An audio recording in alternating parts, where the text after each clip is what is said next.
Anytime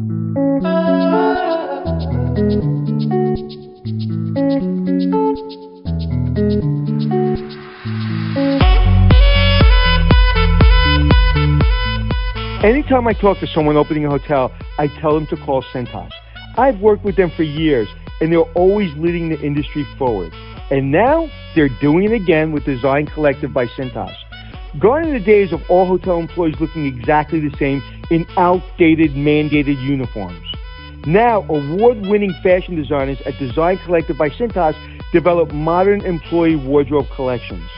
Retaining staff is about choice, and allowing employees to select garments they want is part of that choice. Employees love expressing their authentic selves, and now they can do it through apparel while their apparel stays on brand. A well-dressed team member is happier and more likely to deliver exceptional service while enhancing the overall hotel or casino experience. There is no other wardrobe collection like Design Collective. Their experience in design, along with their ability to actually implement the program, makes them the only company I'll call when it comes to employee apparel, period. Call them at 1-800-864-3676 or online at cintas.com/Design Collective. It's checking in with Anthony and Glenn, teaching you to be the hotelier that you wanna be. It's checking in with Anthony and Glenn. Anthony! Man, how you enjoying Ohio? I am loving it. You know, it's a state I haven't been to too often. Yeah, me either. I love Ohio. So what's going on, buddy? All right, so what's going on? I got to tell you, I'm just really excited because we have such a great guest with us today. We do? Oh, we do. And this guy next to me is a great guest. Yeah, you know what I really think is funny is like I do these podcast intros like there's a mystery to it, but the guy's name is on the show notes already. And I'm, of course, talking about industry icon John Russell. This is so exciting. How do I become an industry icon, John? Yeah. I'm an industry icon in my own mind. No, well, I got a special relationship with John because I came into this business in 96, 97, and John, I think you were then called HFS at the time, right? Yep. HFS, then Sendent. Yeah, right. HFS then became Sendent, which eventually became Wyndham. Yep. For those of you history buffs out there, and what were you doing at the time? Were you running Days Inn at that point, or were you already running the whole thing by then? When you and I met, yeah, I was running the whole thing. Okay, cool. I think we had 8 hotel brands then. Right. Yeah. I remember. And what were these brands, and what was you running, and what was you doing, and what the hell's going on? Why don't you share that a little bit? Henry Silverman was the chairman and CEO of Wall Street fame, and we had 8 hotel brands, and they were all franchised. We didn't own anything. We didn't manage anything. And this was big. This was a big deal back then. It was new. It was a different concept. It was the largest hotel company in the world at that time. But what Henry did, it wasn't just hotels. He brought in real estate, car rentals. We had 32 companies. Don't forget, like Century 21. Yep. We'll talk about Henry, because a lot of people don't know who he is. Yeah. Henry actually. What was his last name? Silverman. Uh-huh. And I met him back in 1984 when he bought Days Inn. He was Blackstone. Right. He bought Days Inn back then. Oh, he's Blackstone. Then. Yeah. He's Blackstone now? No. Then. He's got his own company, his own fund now. But anyway, so I met him then when he purchased Days Inn.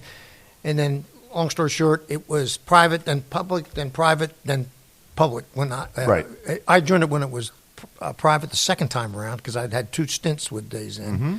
And then he took a public a year after. He said to me, take this job because I think we're going to go public. Right. And a year later, they did in 92 or 93. I would like to get one of those kind of jobs.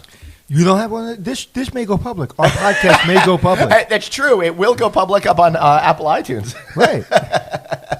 But that was interesting. That was a whole, it was a time when I think the hotel industry really started to make a change. When I came into the business, I didn't realize what a big change it was. But it was, I think HFS forced the rest of the industry to go, let's separate all of these real estate holdings and try to just become pure franchising companies, right? Yeah. And the reason he did that is when you're pure like that, you don't compete with your franchisees. Right. In other words, you're not managing hotels you own, and then the franchisee over here says, you're spending too much time and money on your own, not me. Right. So he decided, not to do that. Yeah, which is really fascinating because it really changed the whole makeup of the business. And now, 20-something years later, it's super unusual for hotel companies to own a lot of assets these days, right? So let's go back a little bit. How did you wind up, finding this particular journey, this path of yours that you went on in hospitality? Because you started out as West Point. I know Anthony's got lots to say about that.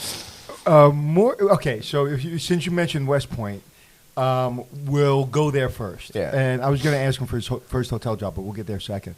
So how'd you get to West Point? I'm the first of my family. I knew you were going to say that. It's exactly 3 hours from where I lived to go to West Point. I was going to call you an ass, but I'm trying to be professional. All right, there's our explicit rating. So now everyone use the language you'd like. Right. So anyway, I got a congressional appointment from Senator John Williams of Delaware, and that's how I got into West Point. Right. And I graduated in 1969. Do you really think I'm going to let you off the hook? I got a congressional appointment to West Point from a senator, a congressman, and no. I mean, I want to know when you were 5 years old and you had a little rifle running around your backyard and you decided to go to West Point. Like, how did it become West Point? There had a TV show on called The West Point Story. There you go. And it was a series. Really? Yeah, and that's how I got hooked.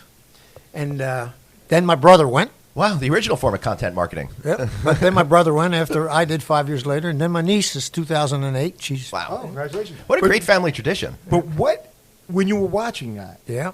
what resonated with you when you were watching about West Point? What resonated with you? I don't know. It just seemed to be, the duty, honor, country type thing. And it back then, it's something So you were graduating. We were kind of still in Vietnam, right? Oh, yeah, we were. And then I went to Vietnam. And then you went. So how many tours did you do? Just one. One. One How many year. years? Just 1 year. Exactly. Anything in West Point in Vietnam that stands out that you want to talk about? That the one thing that you learned? Well, it's kind of comical, but not. I mean, the first six months I was MACV, Military Assistance Command, Vietnam, and my first assignment was to help an NCO academy, the South Vietnamese NCO academy. Mm-hmm. So our team house was actually on the South China Sea. So I felt pretty bad. My first assignment was to make the lights work on the tennis court. So I felt not so good about that. Now the second 6 months was a little bit different, but. But think about this, Glenn. Yeah. I know people were asking you to go to West Point. You decided not to go to West Point. I know, right? it was a really, really tough. He's more of a Navy guy. You know what I mean? Yeah, he's more of the Upper West Side. It was like I could go to Upper West Side. I wish, but it was really. It came down to: do I go to West Point or do I go on tour with the Grateful Dead? So Grateful Dead wins, but. You have to understand, at the time you graduated West Point, you're 20 years old, 22 years old. 22. You're a lieutenant. So a lieutenant coming out of West Point, you're at the top. You're it. You're like a 4-star general, even though you're just a lieutenant coming out of West Point because you're coming out of West Point. You're going to a conflict. You're going to a war zone. And you go from making sure the lights on the tennis court to combat. Think about that at 22 years old. I can't think about it at all. It's just anathema to everything that I understand and believe that you could put yourself into that situation and do it voluntarily. I mean, how do you pull together internally to say, I'm going to do this, my country and this issue is bigger than me? Yeah, I guess it's the whole 4 years there at West Point, we were in war. Right. And so you knew you were going to go. So you prepare yourself. And I actually was airborne infantry. Right. And my first assignment was Germany. Then I went to Vietnam. Then I came back to Fort Benning, Georgia. And you're right. You graduate as a second lieutenant, very green. And then you go over to Vietnam, and you've got guys that... And you got responsibility. Yeah, you got responsibility. And as a captain, you can command a company and everything. You came out as a captain? No. I came out of the service as a captain. I did my 5 years in the service, came out as a captain. I was an NCO, not commissioned officer, in the Air Force. So... if I was going to war, I could be at the time, maybe I'm 33, okay, and he's 22 years old, and he's my boss. Right. And you're not looking at him as a 22-year-old boss. You're looking at him as God, and God better make the right decisions or my butt's getting killed. Right. Think about that responsibility. I was in basic training, and I got yelled at because I couldn't zip my jacket up. Okay, Right. and this guy's going to the front lines, commanding men. I couldn't zip my jacket. So then I gotta ask you, John, just having that sort of experience, how does it inform you as a leader? Because you're making such serious life and death decisions. Yeah. Everything after that has got to be easier or at least different. It's you know? different, but not. Right. Because one thing I learned at West Point and in the Army was it's an acronym called SMEAC. Situation. What's the situation? Then you got mission. How Right. do you get the mission into the situation? Then administration and logistics. How do you get it done? And then C is command. Right. In other words, somebody's got to be in charge. So I kind of take that same approach in business. SMEAC. That's a good point. And give you just a little side story. I was talking about this the other day, and you may have heard this story. During the Gulf War, there was a colonel, a full-bird colonel. He was in charge of logistics. Now, you're going into the Gulf, and you're fighting a war. How long was the Gulf War? 37 seconds? Yeah, something like that. The first one was 100 hours. Okay. I remember them making a big deal about that. So the time it was over, he started as a full-bird colonel. You can go back and you can Google it. Right. And he left the war zone as a 3-star general. Why? I'm not going to ask you. I'm going to ask you. Glenn. I'm asking Glenn. Why? Why in a very short period of time he went from a full-bird colonel to a 3-star general, which takes you 10 to 12 years to do that? I would say it's not because the people above him got killed or anything like that, No. but maybe because he led some exceptional troops into John, battle. do you or have any something? idea? I have I no think, idea. unfortunately, back then we didn't have enough. People got promoted ahead of a schedule because we didn't have enough leaders. Right. And what happened was he was bumping into, like, if you're a full-bird colonel, again, John understands this. If you're a full-bird colonel, you're going to get one-star general. Two different worlds. Okay, Right. Making the leap from full-bird colonel to one-star general is like making the leap from But is priest that to the God. next step that you go from You one get- to Yeah, the but other? to get there is what? Right. 1/100th of 1% of the people Well, get and it there. also Right. takes time. I Right, mean, of course. usually there's a time period. Right. Like you get to be a colonel maybe at 18 years, 20 years, full-bird colonel, then you brigadier general, major general, lieutenant general. Right. But you're right, it's a big leap. It's like going from priest to God. Right. It's like it's almost impossible. And so he would want tanks or he would want food supply, and the 1-star said, no, we want it. And like, no, it's got to go over here. So he got promoted to 1-star. Then a 2-star would give him crap. So he got promoted to 2-star. Then a 3-star would give him crap. So he got promoted to 3-star. So literally they saw he was the right guy. He had the experience, but they had to level the playing field and give him his stars so he could stop taking crap from the other generals and get the supplies that he knew needed to get to the right place. Isn't Right. that fascinating? That is I fascinating. think that's one of the Plus, most fascinating that's a things. rarity to take that kind of a jump. Yeah, because again, you're in war, and you can do that. You wouldn't normally do that in peacetime. I remember a 1-star general. I was a protocol officer in the Air Force, and a retired 2-star general said to me, they call me Tony. He goes, Tony, I wish I can give you a field promotion from sergeant to lieutenant. I was like, God, I do too, because I don't want to take that test, because I bombed that test, Right. the officer training school test. I bombed it. But anyway, I just thought that was fascinating. Is that your West Point ring? It is. Wow. You mind if I take a look at it? Sure. This makes for a great visual on the podcast, by the way. I love when you say that. But that ring is, to me, Yeah. 10 times more impressive than a Super Bowl ring. Yeah, it's probably a lot harder to. It's a lot harder. And, in a Super Bowl, you may get hurt. Yeah. You're going to war, you may get killed. Yeah. So I think that's a hell of a lot more important ring. But anyway, I'm fanboying over at West Point. But I know, a little bit. I worked for a gentleman, Colonel Hallams, who graduated a couple years before you did. And when I was attached to an Army base in Honduras, and if you ever saw A Few Good Men, Colonel Jessup, Yep. that was Colonel Hallams. And I learned more from that man than I've learned from most people. And he said, do a little more, you go a lot further. Right. And he said the 6 months in Honduras will be the greatest 6 months of your life, and you will remember it every day for the rest of your life. And he was not wrong. Wow. He was not wrong. He literally, talk about infantry, and I can tell you a story off mic. I'll tell you a whole long story about Colonel Hallams. But it's fascinating, man. Young men or young women going into the military to give their life for us to do this podcast. It's always been. Well, what's funny is my niece, who graduated in 2008, she was about 98 pounds and about 5'5", and you're carrying a backpack. She's been in Iraq and Afghanistan, carrying a backpack that weighs about 175. Right. Jesus. And you don't mess with that woman. No, you don't. Wow. She does CrossFit, I bet. What's that? I bet she does CrossFit. She does everything. So before we get into the first job thing, how do you think your experience in the military prepared you for a career as a civilian in the hospitality industry? I think, the military's discipline in its responsibility, accountability. So the things that the core fundamentals in the military translate over into business. Mm-hmm. And I approach that business the same way. You got, like I said, you got a situation, figure it out. Okay, what's the mission? What do you really want to accomplish? And then how do you do it? Right. And then someone's got to lead it.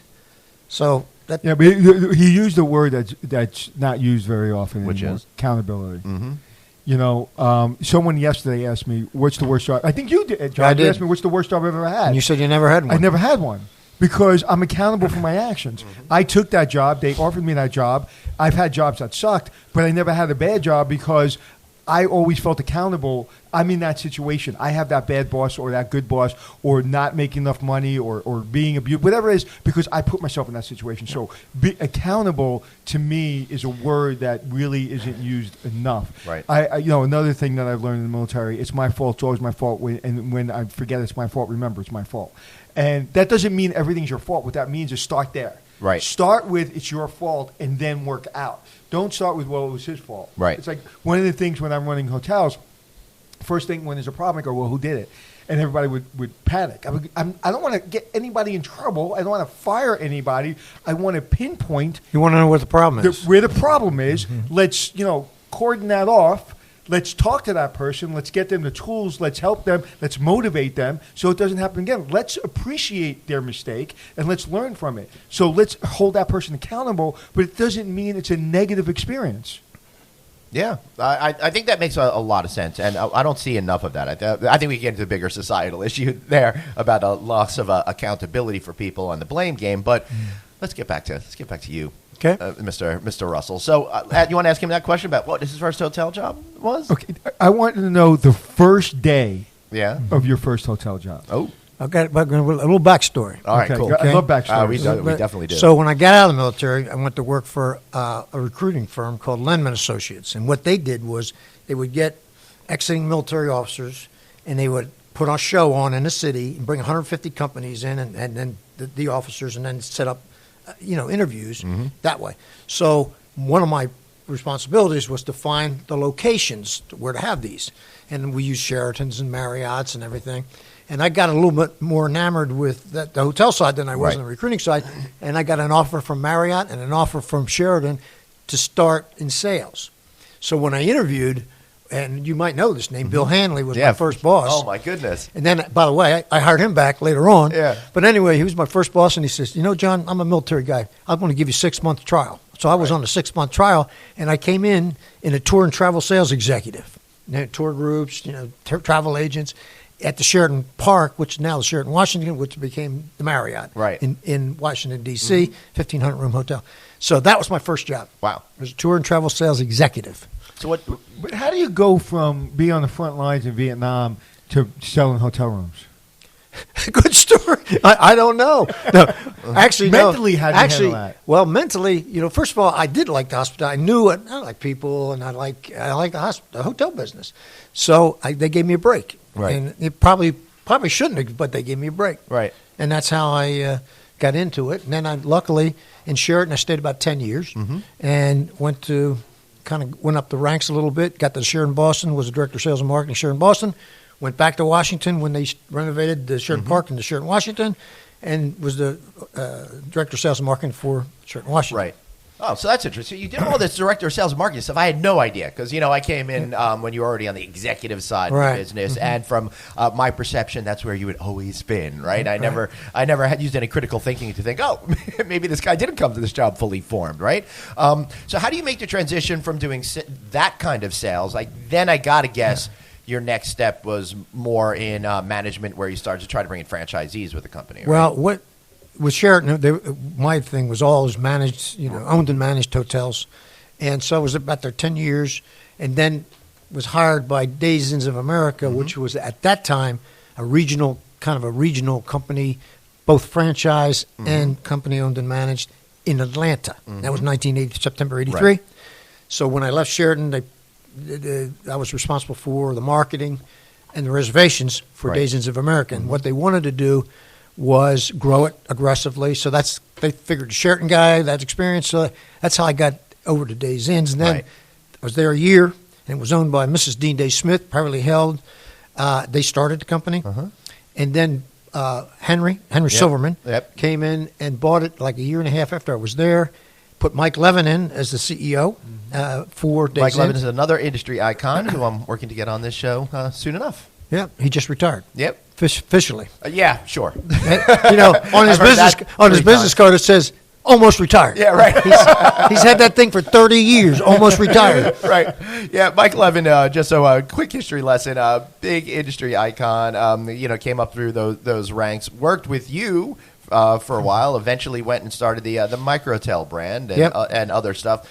Did very well with creating a fortune there. Retired at some point, was doing work with an aquarium until he was brought in by Sheldon Adelson of Venetian Sands fame and became president of that company. Did extremely well, better than any of us may ever do in our entire lives combined. Extremely well. Was he at that company when Jerry Anzarello was there? I don't know. I think so. Yeah, I think so. So we're gonna go off track again. Yeah, Jerry Anzarello. You know who Jerry Anzarello is? Could you tell the listeners? So Jerry Anzarello was the president of Forbes Travel. He ran IHG, not IHG. What am I trying to say? AGI, one of those California Hollywood agencies. Okay. It's CAA, it's WME, and then it's the WTF or something like that. So anyway, so he was running one of those in California, and I don't know, he just knows everybody in the business, right? So Michael Jackson was the godfather of his child. Desmond Tutu, he had a birthday celebration with him a couple of years ago, and Nelson Mandela was best friends. Wow. When Maya Angelou passed away, Oprah Winfrey called Jerry. Okay. Wow. Last year at the Forbes Travel thing, or 2 years ago, Cindy Crawford introduced him. I mean, he's just a rock star. So I'm telling you the story because the hospital, and we grew up in the same neighborhood, really? And we had the same uncle in quotation marks, and we just found this out. Yeah, exactly. If you're especially from Brooklyn, you know when you have an uncle, you know what he's supposed to be doing for you. So anyway.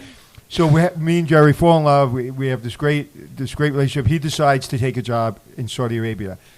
So there's a big heavyweight fight this weekend. Right. Okay. Mm-hmm. You're into fighting? Yeah, it's cool. Okay. Anthony Joshua knocked out Ruiz. So it's the first heavyweight fight ever in Saudi Arabia. Who is in the middle of the ring seconds after Anthony Joshua knocks him out, shaking Anthony Joshua's hand? Jerry Anzarello. Wow. That's what's amazing about the hotel business. Yep.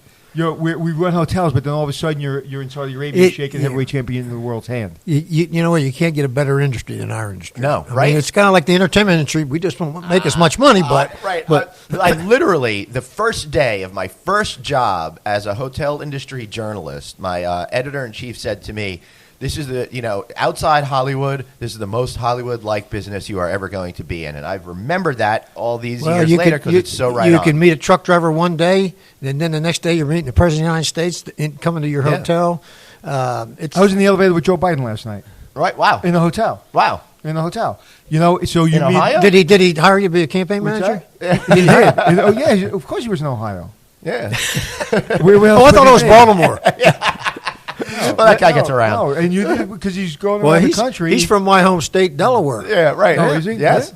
Yeah, he's been a senator there for decades. We're going to kind of bring it back again. Okay. Yeah. I know you want to talk about industry. I do. Talk about hotels. Sorry, it and we're gets going to me give excited. you plenty of time to talk about the company. But what advice do you have for a military person coming out of the military and going into the civilian world nowadays? What's the best advice? I think is you've got to put on paper what you did in the military. In other words, what skill sets are you good at in the military? And then talk to some folks to see where you fit in business. And the other thing I'd say, I didn't know that then, now I know it now. Take an entrepreneurial spirit, and maybe start your own business, or a lot of successful military guys. That's what they've done. But I would say just kind of kind of analyze what you're good at Right. and what you did learn in the military. And different jobs have different skill sets, and then look over into civilian. There's always a connect between military and civilian community or civilian business. If a West Point grad came into my office and they had 4 years in the military and they came out, they would walk in my office, knock the door, and I said, "Congratulations, you have the job." Yeah. I wouldn't even interview them. I said, "Here, you got the job. What do you want to do?" Yeah, because they're good. The military's good at on-the-job training. They learn quick. Oh, you have to. Right. You're a second lieutenant in a war zone. If you're not learning quick, you're dying. Right. Well. Here's the thing. There are other hotel companies, and we're going to get to that point where we talk about you being a CEO of RLH Corp shortly. But there are other hotel companies out there that have programs in place to help get military veterans and their spouses or whatever engaged, because they know not only is it a good thing to do for America and a little good PR, but those are the right types of personalities for your business. Correct. Yeah. And, somebody that maybe worked as an S4 supply, purchasing, Right. That kind of thing. Yeah. And you get, in military people, like, we get the job done. End of story. There's no not getting the job done. And there's no complaining. Right. Because that doesn't work. Yeah, that's right. And you've seen things, right? So, all right. If so they wanted you to complain, they would issue it to you. when we last left the when we last left the story of John Russell, you were working with Henry Silverman at HFS at Days Inn. So what happened next? Well, after that, Carlson, Jurgen Bartels, JB as they called him, JB. Anyway, they were looking for a CEO for Colony Hotels and Resorts, which was based in Sherman Oaks, California, condominium timeshare company, management company. They had about 40-something resorts. So they approached me and got the opportunity, went to Sherman Oaks with the understanding to move that company from Sherman Oaks to Minneapolis at the new headquarters. Ooh. And Kurt Carlson was still alive back then. Right, yeah. And talking about the ultimate salesperson, Kurt Carlson was that. Yeah. But anyway, so did that, moved to Minneapolis, then took over as EVP for Radisson Resorts as well as Colony Resorts. Stayed there for 4 years. Did that for Kurt Carlson. Then went back to Jersey? Nope. Then went to work with Benchmark Hospitality. That's the resort destination conference center guys. So anyway, I went to the resort of Squaw Creek, which was a brand new 500-room ski out, conference center hotel, golf course, communities, tennis, and was the vice president general manager for that. Wow. I loved it. My wife hated it because there's no city there. What would make you go and do a property type of position after you had started doing all of these other things? Something must have super attracted you to move in that direction. I love managing people, and I had never been a general manager. Ah, okay. So, and by the way, that's the best job I've ever had. Right. Now, my wife won't agree with that, but that was the best job I ever. I would have stayed there for, I won't say forever, but that was like you. You stuck with boutiques, hotels. If I'd have kept that, I would have been strictly in resorts and destinations because it was. But why? What made it so amazing to you? Well, I like the outdoors too, of course. But you're in Squaw Valley, USA, where they had the Olympics and everything. But what I really enjoyed was the day-to-day management by walking around. I'd get up at 4 in the morning. I'd go talk to the executive chef, getting ready in the mornings. I just loved the hotel business. I mean, I love managing guys or people. There's one of the things when I was coming up in this industry, they said about general managers that ran big hotels, they were like presidents of countries. You take a Waldorf Astoria, or you take a hotel, a large hotel in California, Vegas, New York, and you become a general manager. It's a city within a city, and you feel there's nothing else going on around you because think about what happens in a big hotel. Take the Waldorf example. 268 banquet rooms or meetings going on at the same time. The President of the United States staying in your building. Oprah staying in your building. The UN is in session. You have a million things going on. You have Major League Baseball players. You have everybody in the world going on in your hotel.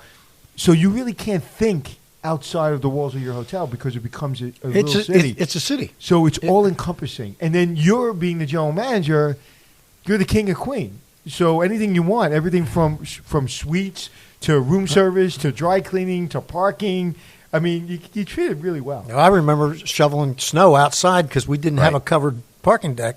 Myself and everybody else, when it's, Squaw Valley, you could get 6 feet of snow, Right. But you're right. And it's like managing a city. Yeah. And I remember Arnold Schwarzenegger came up, and, you meet some really cool people Right. that, that you wouldn't typically meet. Right. And you know what? If you have a great team, and a lot of general managers will disagree with me, you don't work that hard. If you have a great team, if you can appreciate your position and really enjoy your team, you got a pretty cool gig, I think. I agree. So, 100%. Any particular memory from there really stand out as a great experience that either you just loved or helped shape you for your future part of your career? Well, I had a thing called "Yes is the answer. What's your question?" In other words, when the guest came in, you'd do anything for them, right? So right, as long as it's legal and moral. Yeah. Well, that's what happens. Right. Because somebody called. It was a guest called down, and we answered the phone. Right. Yes is the answer. What's the question? And it was a little bit off color question. Right. But the thing I remember the most is, as you know, we had a lot of acreage and litter around. So I came up with a program that I would take a couple cigarette butts and I'd put a number on it, like 75 or 100 or 500, and I'd put it out. And the staff would go out and clean up everything. And if the person found that butt, then they got the $75 or the $100. Oh, no, I like that. And it worked. Yeah. I mean, we had an immaculate, and this was this is back when people were smoking all over the place too. Well, true. Yeah. But I remember that somehow it sticks in my head. About that. And that's a great program. And there's little programs like that really change a hotel. Like we talk about the 10 4 and more. 10 feet away, you say hello. 4 feet more, you acknowledge them, and then as you pass them, you do more. It's like those kind of programs change the environment. Yeah. Yeah. All right. So, what would get you to leave such a plum position and move on to the next phase of your career? Yeah. So I get a call from John Snodgrass, who you know. Yes, of course. And who worked for Henry. And they had bought Ramada, Days Inns, and Howard Johnson's at the time. And this was like a big buying spree that they went on. And this all came together within like a year or so, right? Yeah, well, over about 3 years. Oh, about 3 years, okay. But those three they bought, and then so I get a call from John, says, we're looking for president of Days Inn. Would you be interested? Right.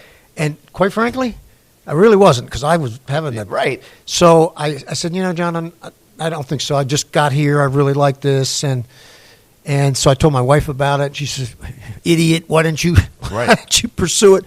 So anyway, 2 weeks later, I get another call from John. He says, hey, fly out to Phoenix. I'd like to talk to you. I said, okay. Right. So I flew out to Phoenix, met with John. And, of course, I was trying to think of ways not to take the job. Right. Because he said, John, we have a problem with Days Inns. We got franchisees leaving. The quality of the brand is not good. He says, you were the marketing guy. You also were the ops guy there. And when you left, why don't you come on back? Think about it. It's going to maybe we take this company public. Maybe. So I said, I'll think about it. So I went back, talked to my wife, and I said, I think it's going to be too much travel. And that was not quite the truth, but too much travel.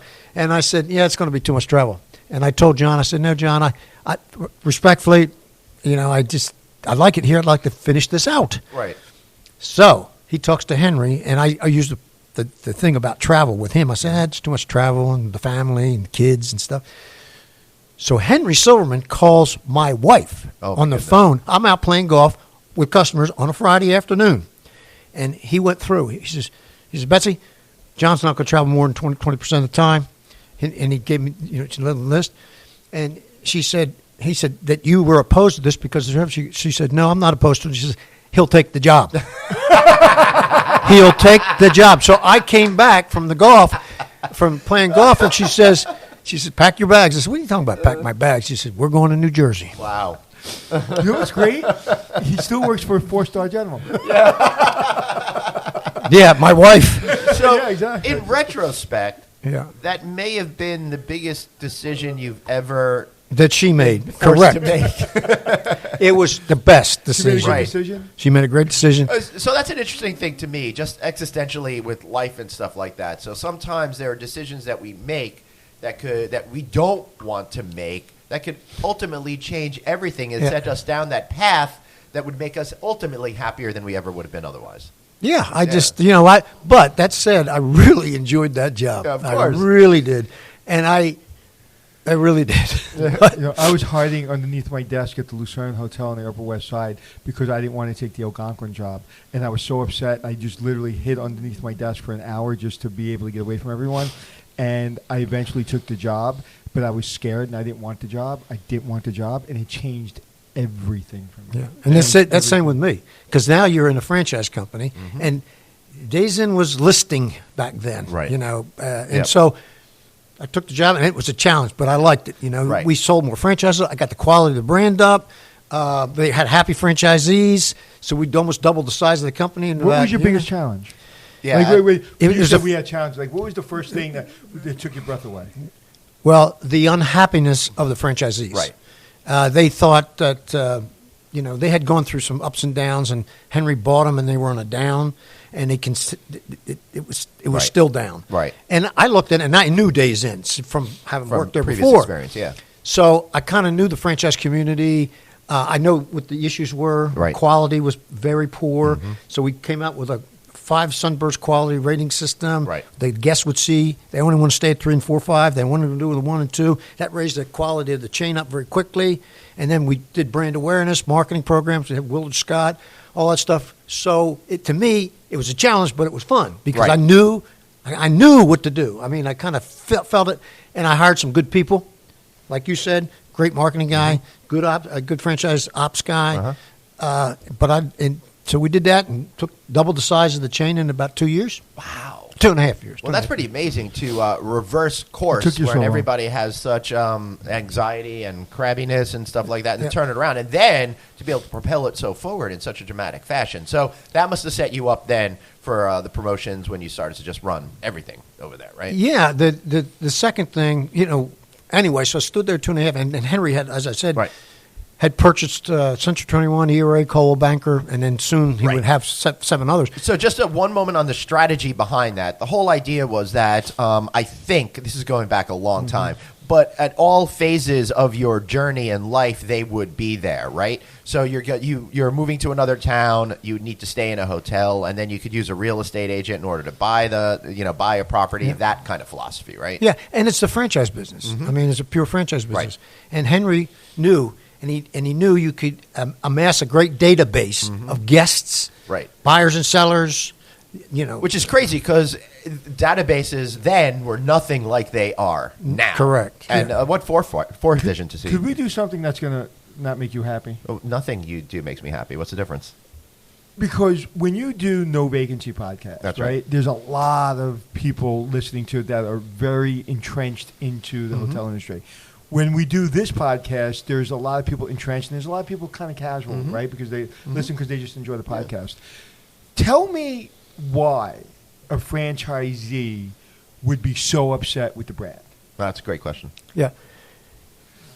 They would be upset because, the brand, if you don't have the right franchise support system through marketing, it's all about putting heads in beds, right? That's number one. Number two is people still want clean, everything works, kind of a hotel, and that wasn't happening at Days Inn. They didn't at that time. They didn't promote it as well as they could, and the franchisees. If I were running a really good hotel, and then 5 miles away there's another Days Inn that runs a crappy hotel, that hurts this franchisee over here, the good one. So you got to weed out the bad guys, help the other guys to move up. Yeah. In fact, John, tell me if I'm wrong, but I think that this was also the era where fair franchising really started from coming to light. Mike Patel Right. at the time. And the whole idea was that the owners weren't feeling like they were on the same side as the franchise companies, and there was a lot of headbutting there. There was a feeling, particularly among AHOA members, Asian American Hotel Owners Association, that things were being crammed down. Right. Brand standards that went up, and they had to pay new beds, new TVs, whatever. And that was that. And then they didn't think they had enough voice with what was going on within their own franchise brand. Yep. So that precipitated the 10 points of fair franchising, which we, quite frankly, you fight some of it, but it was right. Yeah. I mean, they were right. And so we embraced it. In fact, took the lead so that at that time HFS, then Ascendant, people looked at us and they came and said, "How did you do it?" Right. You know, and all it is sitting down with them and listening, and like all the franchise advisory boards, you know, you kind of go through it with them. Right. Yeah. So, you know, it always comes down to any business, basic, simple business. In our business, it's a clean, well-functioning hotel.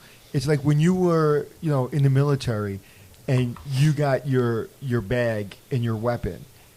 Right, that was your hotel room. Your bag was your hotel room. M16 in the backpack. Right, and that could be that's your security and that's your hotel room. If you forget clean socks, clean underwear, or your MREs, I mean you can't call room service. Yeah. But everybody wants a clean hotel room. Right. Everything works in it, and you're treated and valued. They look for value, and then they want to be respected. 100%. Yeah. And I think that's to your point. Everybody wants to be respected. That's it. Look people in the eye. Ask them how they're doing. Ask them what they need. And where things go wrong is, one, you don't ask them what they need and you don't look them in the eye. Or you do ask what they need, you give them everything they need, you do look them in the eye, and they take advantage of you, and you're so nice that you don't do anything about it. You don't hold them accountable for their actions. I'm the type of person that is, I'll give you everything. I'll wash your car. I'll clean your house. I'll do anything you want me to do for you. But when I ask you to do something, you're going to do it. It's not open to interpretation. Right. You're going to do it, kind of like in the military, right? Yep. Unless it's, like you said, if it's illegal or immoral. Right. But I'm going to give you everything you need. Anyway, but, I want to take all your questions out of the equation. I think a good leader, a good manager, takes all the questions of the people under his, under his direction or in his department, takes all the questions out.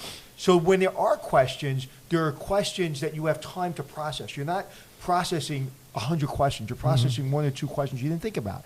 I know that doesn't sound like they can make sense, but like if I can answer most of the questions, whether it be about payroll, vacation days, health benefits, your supervisor, give you a great supervisor, give you a great place to work, give you all, and then there's going to be other questions that come up that I didn't think about. Then I have a lot more time, freedom in my head to think about that, not just dealing with the minutia. And I think too many leaders and general managers just deal with too much minutia because they haven't really solved most of the basic problems. Well, my whole philosophy is don't major in minor things. In other words, major that's in a great minor statement. things. Yeah. I'm writing that down right there. Right. Yeah. And I'm quoting you. It's going to be on my social media. I'm dead serious. Don't and major. And the graveyard's full of irreplaceable people. Right. Yeah. That's so true. Okay, so you were 5 days in, and obviously by doubling the size, everyone in the company is going to take notice, and then you get to go on to the next step. Yeah, the next step was Henry bought 3 real estate brands, and he wanted to what I call sendinize it. In other words, make it a working, profitable franchise business. So I then took over as the executive vice president for franchise sales for Century 21 to get it up. And in about 6 months, we had a 600% increase in the selling of franchises. Holy pizzoli. And then Holy pizzoli? But then Henry bought some more hotel brands. Yep. And I guess I was at the right place at the right time, and they said, why don't you come back on the hotel side and then run these 8 brands. Right. So that happened. So that was, I think, you had Howard Johnson came up around. You had Days Inns, Howard Johnson's, Ramada, Super 8, Wingate Inn. Well, Wingate you created. Yeah, we created Villager Lodge and Knights Inns. Right. Correct. Yeah.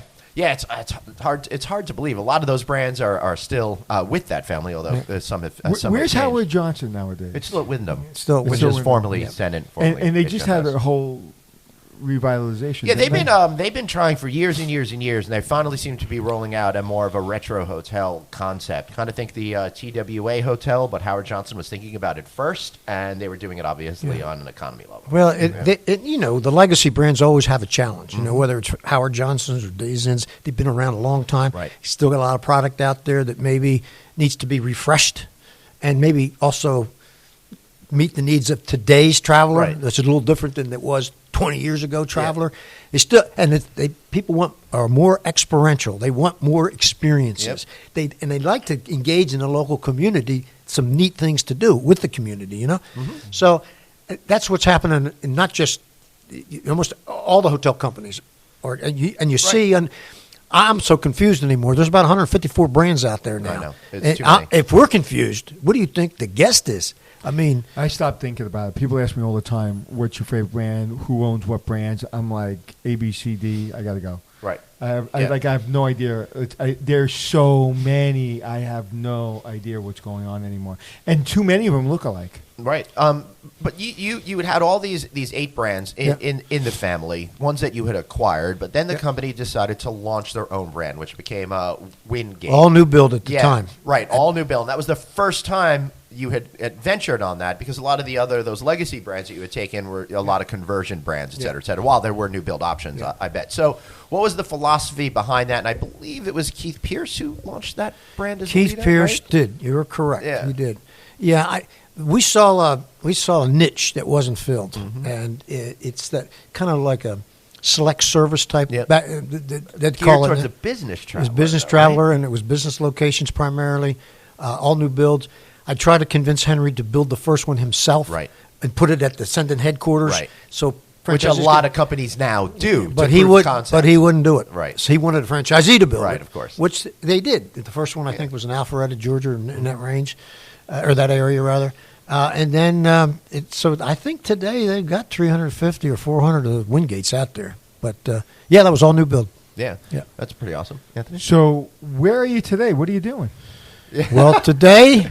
Not today, literally. Yeah, well, recently, Yeah. you were offered the position of interim CEO with RLH Corporation, Right. and it's great to see you back now in the mainstream hospitality business and here. But what really strikes me is that whole conversation that we are having about Days Inn Right. is kind of really one of the elements that prepared you for the challenges that you're taking on now, because you've been brought on to help kind of change the course of everything and create a lot of positive sentiment behind the company. So John, Glenn doesn't know this. Yes, but well. you know why he's the interim? He didn't want the job. Right. His wife called him up and said, "You're taking the job." All those have a job. Take one step forward, not so fast. So let's start with how they pull you back in, John, because I was talking to you the other day and I said, what would bring you back? I would think for a guy like you, you've done it all, you've seen it all. Isn't it time to just hang out with the grandbabies? What are you thinking, man? Well, I wasn't hanging out with the grandbaby. I am, but I wasn't, because as you know, I started. I know you've never been able to sit still with Nilo hotels, and so we did that. And then, of course, I worked with Mike Levin at George Aquarium. I'm out trying to raise an international resort fund for $435 million to do some hotels here. Right. So I was still, active and very entrepreneurial. But when I saw, and Jim Evans used to sit on the board of Best Western, who's a good friend of mine. When I saw that the former CEO stepped down, I called Jim and I said, Jim, maybe I can help out here, because it was a similar scenario. You're absolutely correct. And I saw kind of a gem in there. It's just kind of needed polished up a little bit. That's you got 9 brands. You need to tell better, and they have different markets. Maybe tell a little bit different story. Make sure the brand tells that story, because people remember stories. And similar things. Some, Red Lion actually, purchased this AVBI, which was a large, over 1,000 hotels. Yep. And so all of a sudden they got a big franchise company. Right. And they were, before they were managed and owned, and some franchised. Yeah, it went from a small regional company to holy cow, now they're one of the largest hotel companies in the country. Correct. So a lot of similar, and I love challenges. I love it. Right. And I actually like the big stage. Be honest with you, I was kind of bored. I was kind of bored doing the things I was doing, even though they were rewarding. It didn't have the razzle dazzle. So I said, like this. I said to Jim. Jim says, "Yeah, if you're really interested, I'll talk to the chairman of the board and see what to do." So I got a call the next day and chatted with him on the phone. And the next day or 2 days later, they flew me out to Dallas and did an interview with some folks here, and then on the phone with the board of directors. And then 2 days later, they made an offer, and I said, "Betsy, pack your bags." And she says, "Nope, I'm not packing my bags." No, that's not true. I'm going to stay at a Squaw Valley Resort.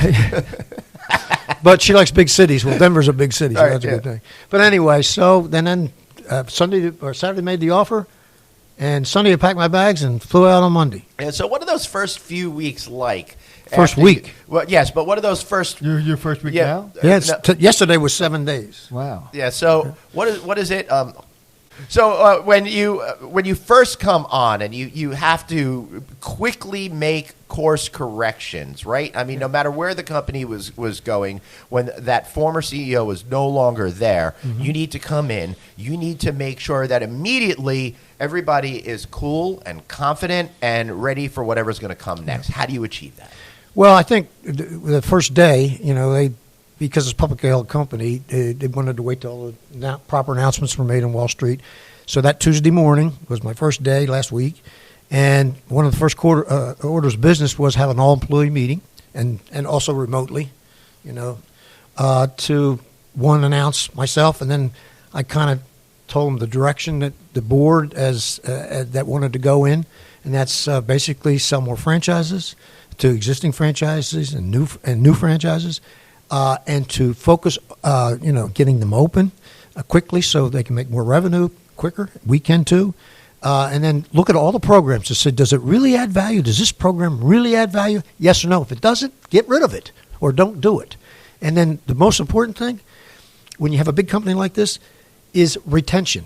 And if you've got some folks leaving because they're unhappy, find out why they're unhappy. Right. And so if your job doesn't do one of those four things, then either change your job or you're not here. How does the interim title affect how you go about your business? Yeah. I think in a way it's a good thing because they know you're in there to make some change. And as I told, that was a question asked by one of the board members the other day, what if you're not there in 3 months and you've got all these programs you're doing and everything? And I said, look, the board has set this kind of direction, which I agree with, by the way. And that train has left the station, and it's on a track. If the conductor changes, it's still on that track. Right. Mm-hmm. Now, hopefully, the conductor doesn't change, but you get things moving, start to turn the company, in a positive direction. So, if I can ask you, I don't know if you can answer it, but so would you want this job long term, or is it interim? No, I'd like it long term, but yeah. You want to make him an offer? Yeah, sure. Hey, how about you stick around for a while? But it's great. After all these years that you still have the energy to take on such a big project.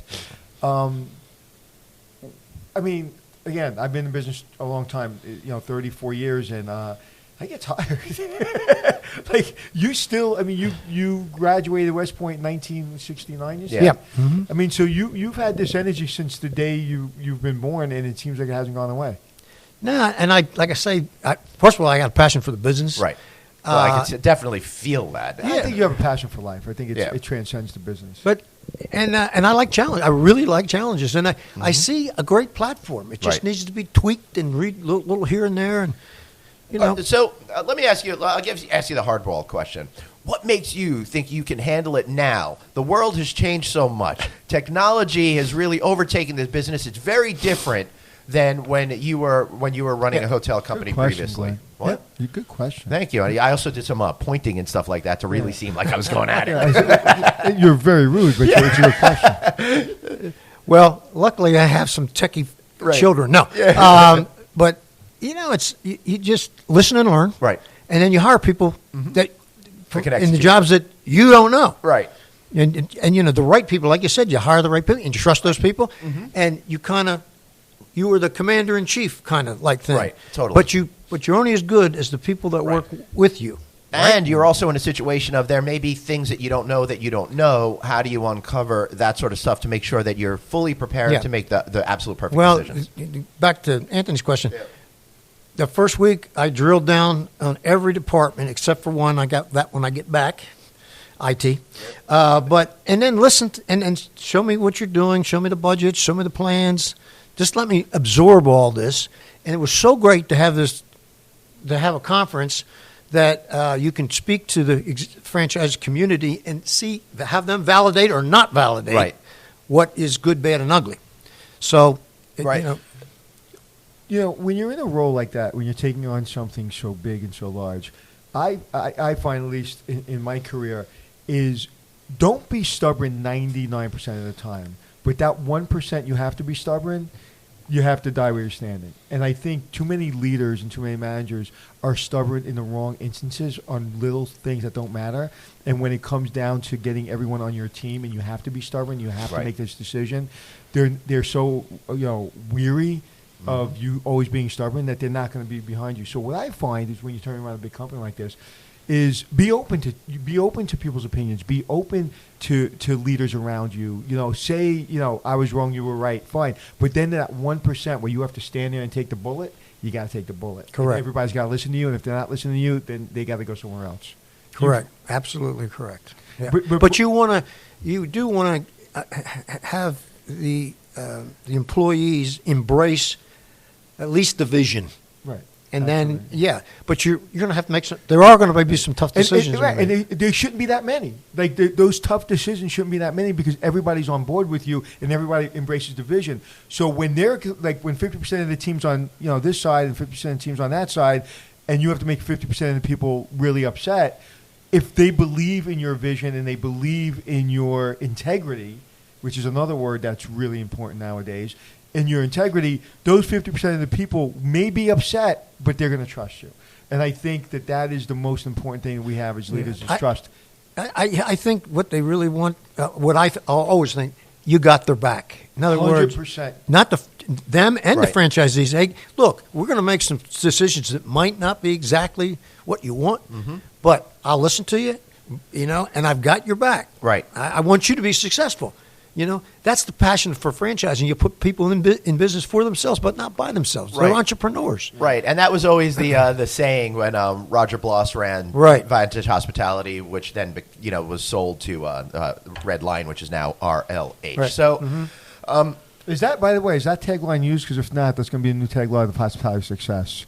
No, you're in business for yourself, but not by yourself. Yeah, am I allowed to use that? Roger's been using that for years. Yeah. And I think it actually came from the Franchise Association. Yeah, I wouldn't be surprised. Yeah. I want to see legal documents while I'm using it. Right. It's great. So I see you're getting antsy. We got to wrap it up. You've got a meeting that you need to be getting to, and I got to go ask him some tough questions. You've got to go do some. Yeah, and everybody's got meetings to go to, but not me. Nobody likes me, which is really sad. But John, before we get into the final part of our show. What would you like to say to anybody out there in the RLH community that you haven't maybe already told them or just want to underscore again? Stay the course. Yeah. Give us a shot to, tackle some of the difficult things to show that, we do have your back. We're going to try to increase contribution. But to Anthony's point, too, we expect franchisees to provide a very good, better than expectations from the guests. But stay the course and help us grow this company, to where you feel good about it. Yeah. Don't leave the family. Don't leave the family. Right.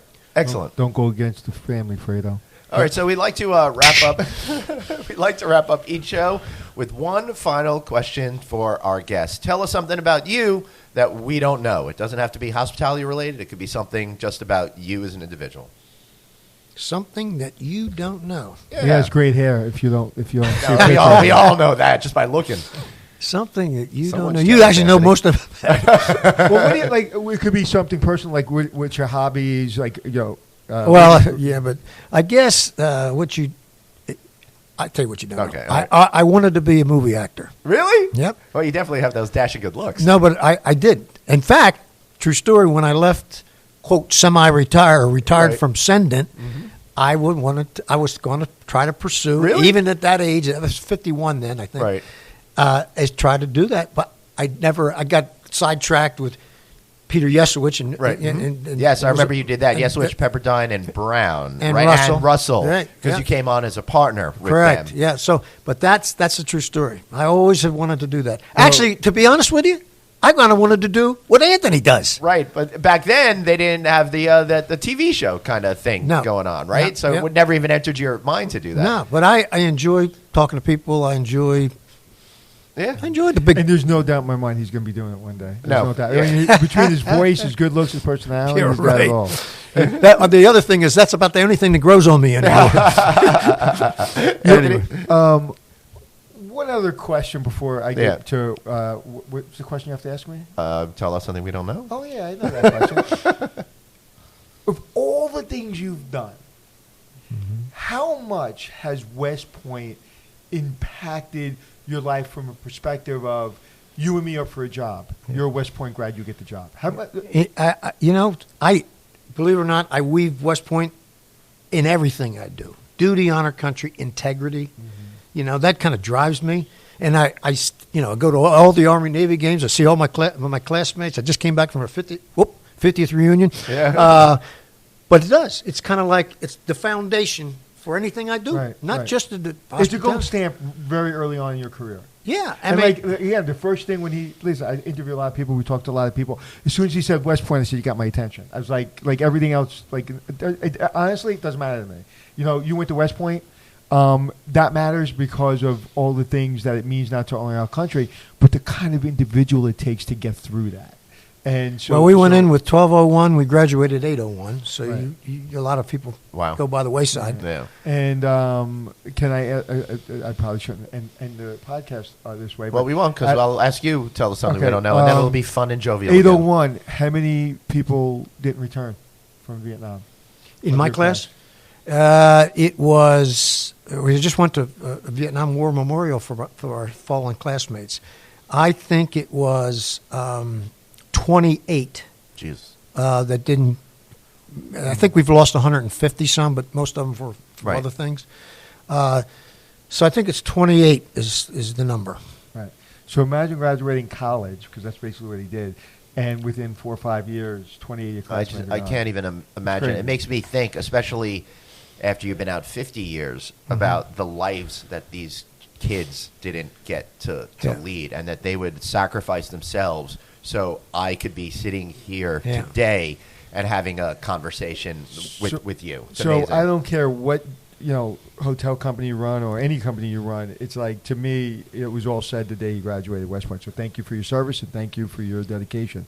What was the question you had? Anthony, tell us something about you that we don't know. Colonel Hallams, Honduras. Yeah. I was his driver. He was an Army colonel. I was a Air Force NCO. And I asked him a question. I said, hey, the guys in the Army, you just talk differently than the officers in the Air Force. In the Air Force, they kind of ask for our opinion. In the Army, they just tell you, if we want your opinion, we'll give it to you.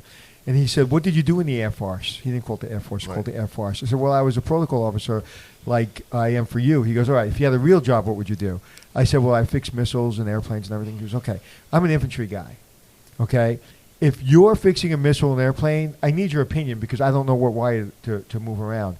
He said, but if I'm telling you to take a hill and you say, no, Colonel, I want to take the hill on the left, the time you think about that and turn around and ask me that question, we're all dead. Right.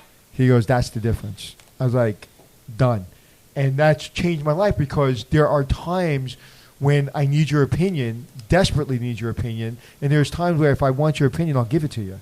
And the Army taught me that. Like that philosophy taught me that. He was a wonderful man. He is a wonderful man.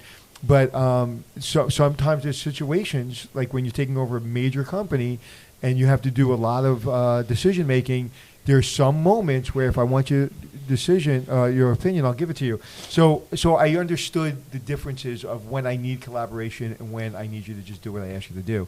And that's not being disrespectful. I'm the smartest guy in the room. It's just like the situations that call for the guy or the girl at the top to make those hard decisions and suffer the consequences. So, Glenn, tell us something we don't know. I think that the older I tell us about your military experience.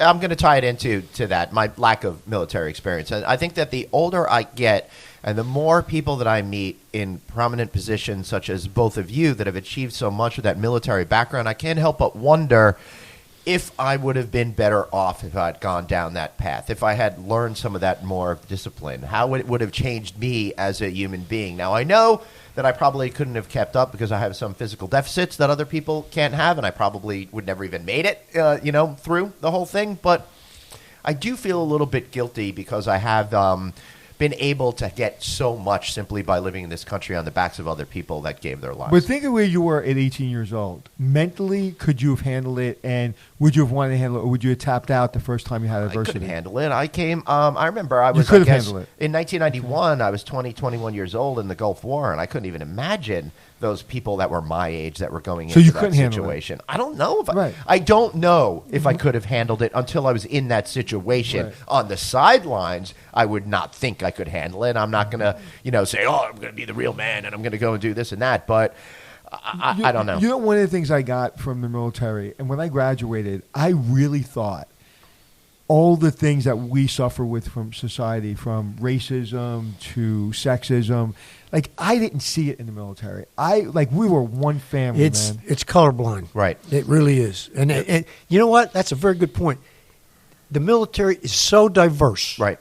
Yeah, and you know what? You could be African American, you could be Hispanic.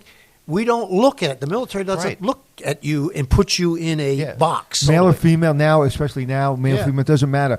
It's like, can you do the job?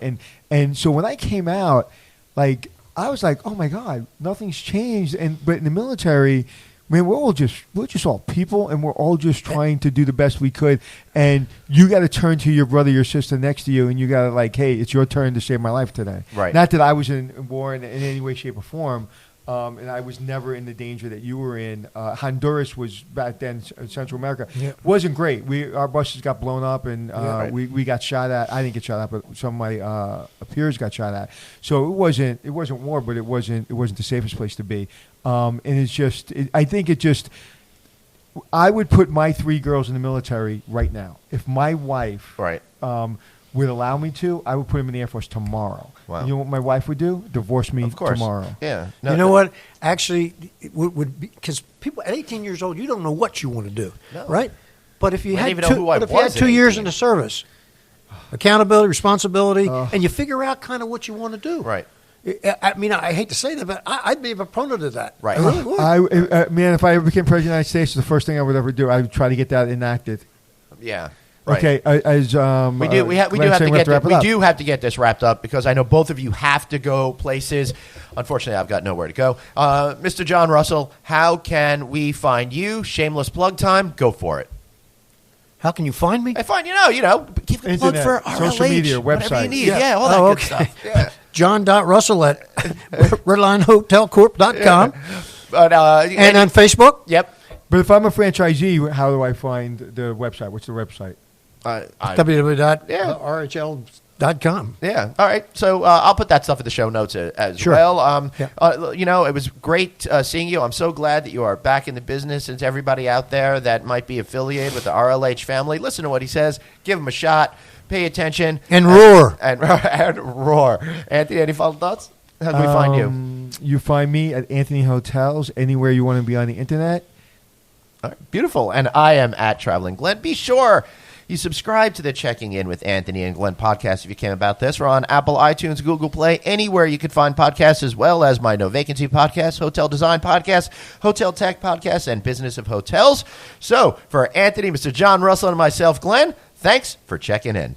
It's Checking In with Anthony and Glenn, teaching you to be the hotelier that you wanna be. It's Checking In with Anthony and Glenn.